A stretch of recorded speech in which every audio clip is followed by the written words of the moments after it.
Hey, what's up, everybody? It's DisThunder from the Fwoosh. Today we're going to take a look at the Mezco Toys 112 Collective Morbius the Living Vampire figure. I'm trying to remember exactly when we pre-ordered this guy. Suffice to say, it's been a minute. But I was definitely looking forward to him then, as is now, just because he's a welcome addition to the Marvel comic collection, and he's a Spider-Man villain slash anti-hero, which you can never really have too many of. Let's talk a little bit of background on Morbius. His first appearance goes back to 1971 in Amazing Spider-Man. He was created primarily by Roy Thomas with some design from Gil Kane, who was the penciler at the time on the books. And that was basically his main role through the 70s and 80s, is a Spider-Man adversary, albeit a sympathetic one. In the early 90s, he got caught up in the Rise of the Midnight Suns crossover event, and that gave him a little bit of the limelight. That resulted in him getting a self-titled series that ran in the mid-90s for about 3 years, I think. During that time, though, he featured heavily, well, not heavily, but he featured somewhat prominently in the Spider-Man Maximum Carnage event, which is where I became familiar with the character, and, of course, the video game that went along with it with its iconic red cartridge. He also appeared in the Spider-Man animated series, which I actually don't remember his appearances much of, but I do remember seeing the Toy Biz figures, so he was definitely there. But he would carry on his kind of anti-hero persona from the 90s into the 2000s, where nothing ever happened with him again, especially not in a cinematic sense.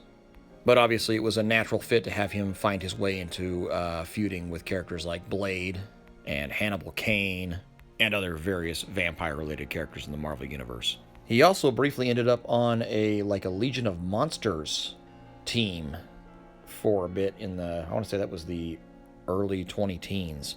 So while he may not have had the fan support or the staying power of, say, Venom, as far as a Spider-Man villain anti-hero goes, I think he's done pretty well.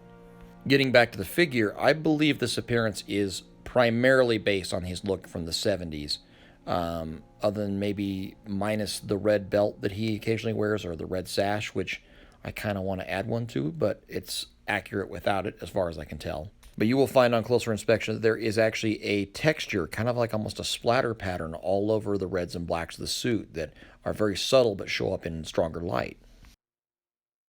Possibly one of the coolest things about this figure, though, has to be his accessories, namely his mobile science lab that comes with a hard Pelican-style case.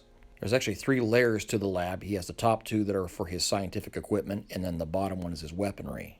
Thankfully, not everything in the set is removable, so you won't run the risk of losing all of it, but some of it is small and is removable, of course, such as his mini fold-out microscope and his hematology analyzer. Those can both come out of this top layer here. Beneath that, we have his, well, I guess mostly weapons. There is a serum gun, there is a blade or a dagger, 2 stakes, and a hammer. So obviously the serum gun wouldn't necessarily be a weapon, but it kind of is. The other pieces are in there just for decoration. Here's a little closer look at the fold-out microscope folded into place, as you can see here. I actually am on the lookout for another one of these labs because I think I need one of these for the Batcave playset. Now here is a closer look at his serum gun, which is not based on anything particular that I'm aware of, but please let me know if you know otherwise. And I didn't turn it in the picture here, I didn't realize it, but it is in fact blast compatible, so you can put Mezco-style firing effects in the barrel.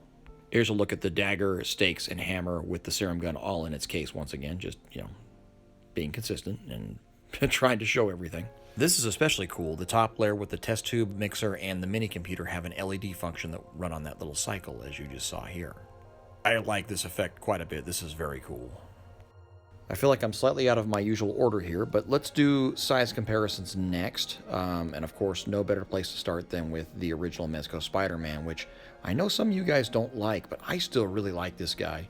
As excited as I am for the new one, or the retro new one, I still really like this figure, and as far as he and Morbius go, I think they scale nicely, and I think they look great together. I don't know what else you guys want.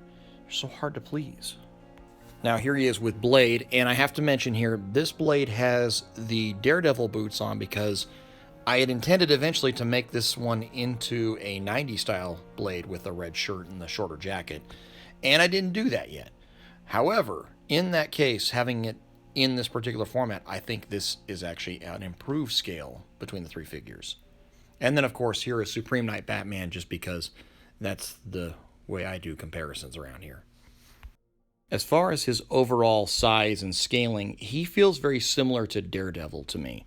Although I don't believe he shares any parts, I believe this is a new medium buck that we may not have seen before.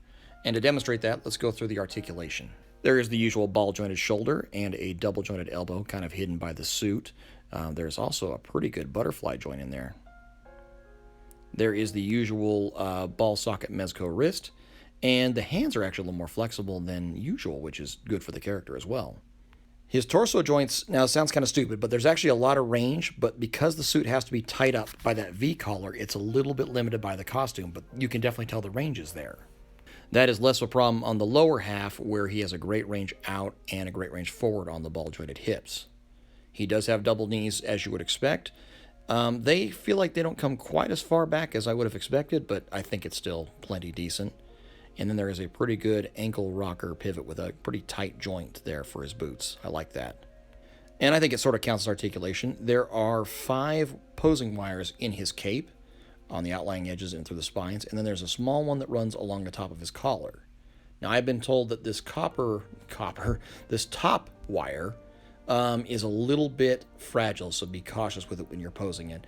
And, just for sake of mentioning it, I kind of wish his cape was just a teeny bit longer, although this is accurate to his appearance in the 70s, 80s books. Lastly, there is a ball-jointed neck that has a collared bone joint, and then the one that pops into the inside of the head. Collar's going to limit that a little bit, but not bad at all.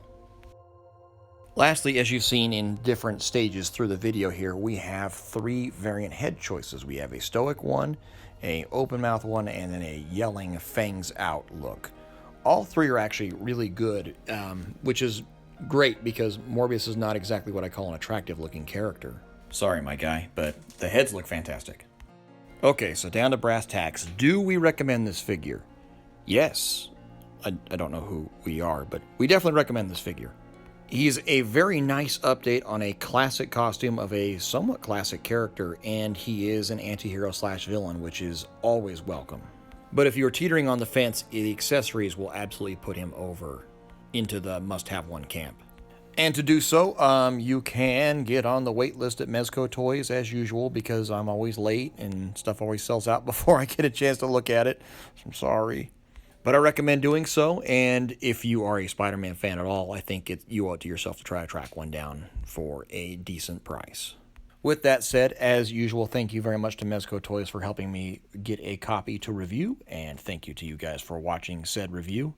And I will see you again shortly for the next one.